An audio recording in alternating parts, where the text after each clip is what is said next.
Hey guys, Wyatt Claypool here. Jagmeet Singh and the NDP are in fact running in this federal election. I know that you and I haven't really seen them in about a week and a half here. You could have fooled me. I thought they might have died in a flaming plane crash, or I guess a bus crash because they can't afford a plane at this point.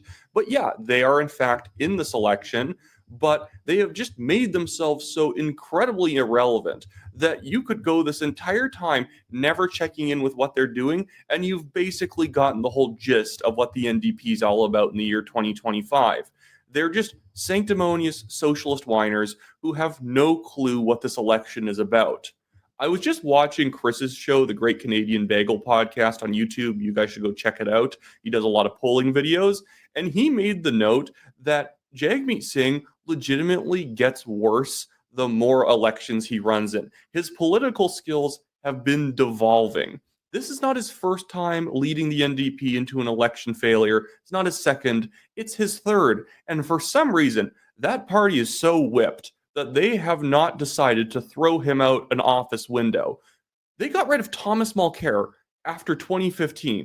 2015 was not a bad year for the NDP. Yeah, they lost seats, but it was because Thomas Mulcair was not Jack Layton. That's not really on Thomas Mulcair that he's not the greatest leader that the party's ever had. And I'm not an NDP guy. I'm definitely a conservative.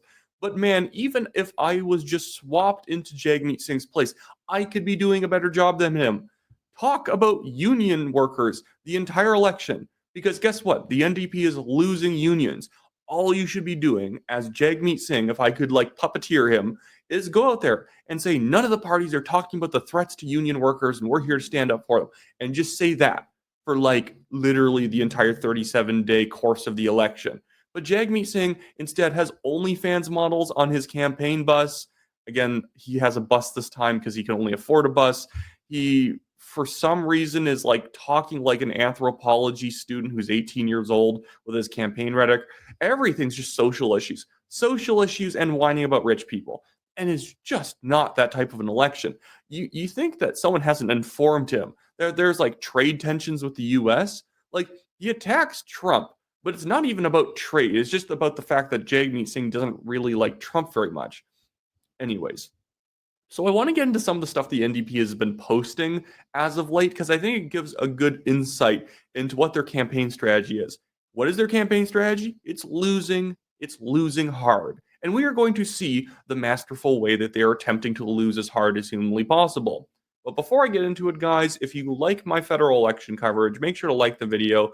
If you're not yet a subscriber, and about half of people watching the videos are not subscribers, hit the subscribe button, trying to get to 100,000 subscribers by mid-December, as well as make sure to leave a comment. It really helps us in the algorithm, and I like to scroll through and see what people are saying about the topic of the day.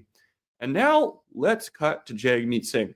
And by the way, I always like to take the videos that the parties post themselves. I'm not pulling just bad clips from one of his speeches to make fun of. This is stuff that Jagmeet Singh thought was good enough to clip and to try and spread around social media and run as ads. Companies that make money in Canada should be taxed in Canada. It's very straightforward. Don't let Mark Carney spin you here. If you're going to make money in Canada, you should pay taxes in Canada.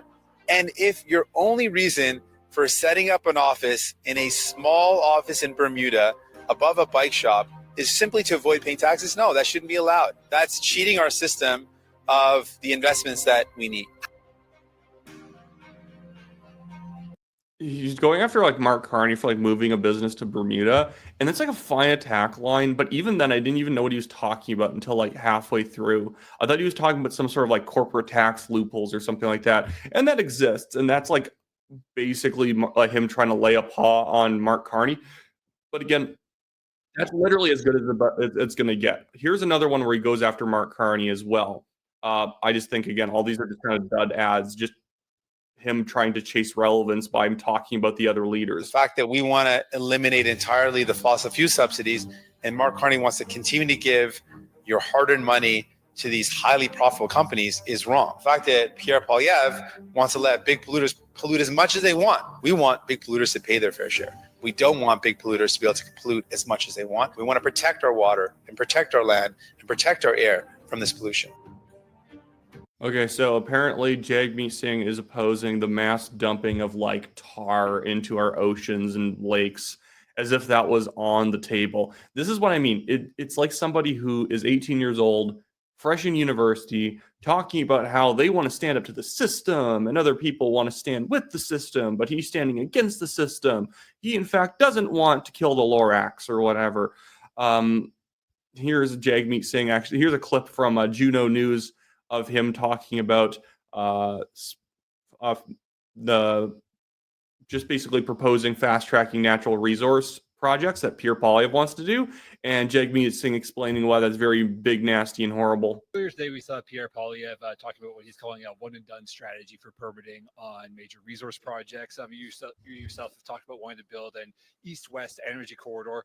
What would the permitting process look like for that? And do you think it'd be something that could be permitted in under a year if the NDP formed government? Well, one of the things I want to contrast with Pierre Poilievre is that he's talking about making Canada more like the U.S., cutting the rules that we have to protect workers, the rules to protect the environment, our important relationship with Indigenous people. Imagine somebody pitching you a question saying, Pierre Poilievre wants to make it so that we can build projects faster, i.e., get more workers working to get those projects underway. And Jagmeet Singh, here's this pretty good plan that's actually very universally popular. Says, sounds like the US.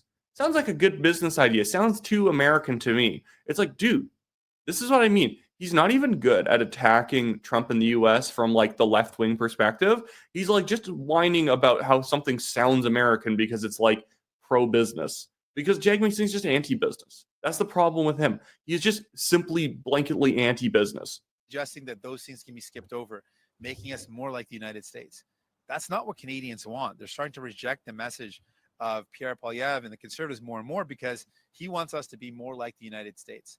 Canadians want to be proud of who we are, and we don't want to be the 51st state, not just in name, but also in values and who we are. And so I believe we can absolutely build important projects like an east-west energy grid. We can build that, but we have to respect the environment. We have to ensure it creates good local jobs. We have to make sure that we're working in partnership. So he's not going to get built. He is going to regulate any project if he was ever prime minister, which he's not going to be. He would just overregulate everything while pretending he's going to get it done and just hire a bunch of public sector employees to just constantly look at the project, but never actually do it. He's at like 9% too. I like how he's saying Canadians are starting to like turn on Poilievre, or they're starting to realize that he's not the right way to go, or whatever he was saying there. And he's like, dude, you're 9%. They're at like 40. You got to like settle down a little bit, man. Here's my hot take. Homes should be for people, not for profits. Behind me. Okay, well, then there will be no homes. If you do not have profit in building homes and in renting out units, there will be no homes. Would people just do this for fun? This townhouse village just got bought up by a big corporate landlord. And what they're doing immediately, a month after taking over, is jacking up rents by $500 a month. Imagine having to come up with an extra $500 a month just out of the blue. They're not renovating anything. They're not fixing anything. They're just jacking up the rents. And here's the problem. Do you know why this is probably happening? Because when rent controls come into play, the only way that you can even raise rents is if ownership goes from one person to another and the contract is now void, the new landlord can then raise rents. Because probably the rents had been frozen artificially for a long time, and whoever owned those units had basically been not making any money. Because as property taxes go up, as general taxes go up, and the landlord is having to pay more and more in terms of their costs while taking in no more rent, eventually they're going to be like, well, screw this, and they're going to sell it to somebody else. And through the transfer of that property from one group to another, they can suddenly now increase the rents. Probably, maybe it's excessive. I don't know. It really doesn't matter. It's their unit. But on top of just with that, the thing is that the price does need to go up. That's the problem with rent control, is it makes it there to be no incentive to actually provide the housing. When corporate landlords do this, it hurts people. These are homes. These are people's homes. And housing should be for people, not to squeeze as much money as possible out of them. You Democrats will ban this predatory practice. We'll ban the practice of supply and demand. Good job, Jagmeet. Practice of big corporate landlords buying up affordable homes and jacking up the rent. Home should be for you and your family, not as a way for big corporations to make lots of money. It's just so tiring. He's just so tiring. There's just nothing about Jagmeet Singh that's at all appealing in terms of he has no charisma.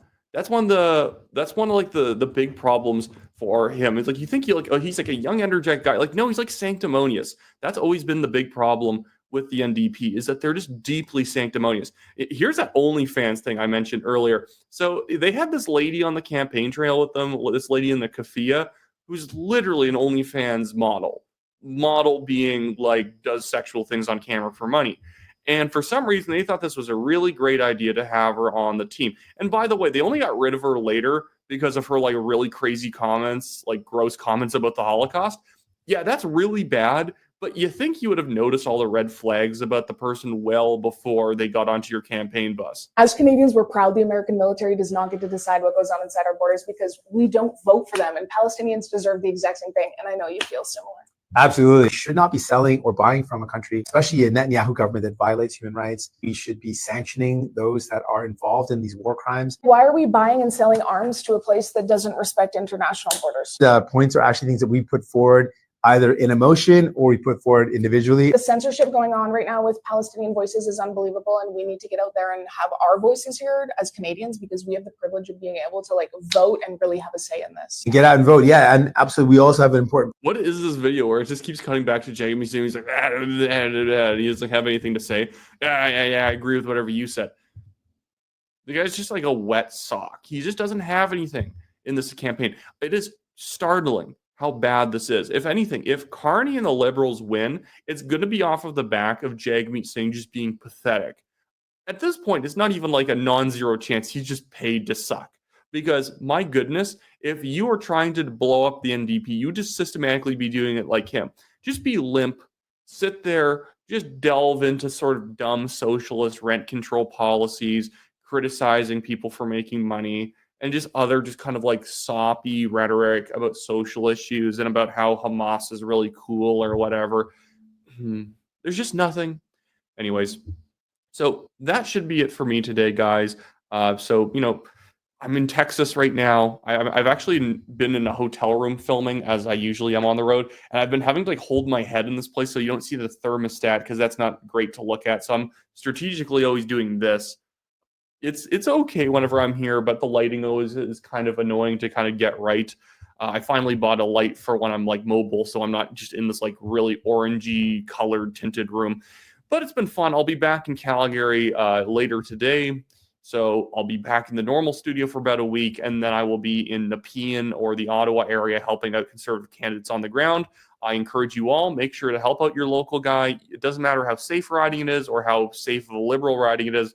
Make sure you go out and help because it does drive forward the momentum.